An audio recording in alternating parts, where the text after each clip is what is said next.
अस्सलामुअलैकुम। आज हम आपको अल्लामा इकबाल की एक नज्म एक मकड़ा और मक्खी सुनाने जा रहे हैं। एक दिन किसी मक्खी से कहने लगा मकड़ा, इशराक से होता है गुजर रोज तुम्हारा, लेकिन मेरी कुटिया की न जागी कभी किस्मत, भूले से कभी तुमने यहाँ पाँव न रखा। गैरों से न मिलिए तो कोई बात नहीं है, अपनों से मगर चाहिए यूं खिंच के न रहना। आओ जो मेरे घर में तो इज्जत है मेरी, तो सामने सीढ़ी है जो मंजूर हो आना। मक्खी ने सुनी बात जो मकड़े की तो बोली, हजरत किसी नादान को दीजिएगा ये धोखा, इस जाल में मकड़ी कभी आने की नहीं है, जो आपकी सीढ़ी पर चढ़ा फिर कभी नहीं उतरा।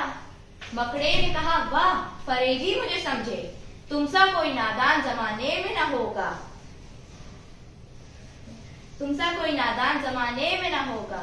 मंजूर तुम्हारी मुझे खातिर थी वगरना, कुछ फायदा अपना तो मेरा इसमें नहीं था। शुक्रिया।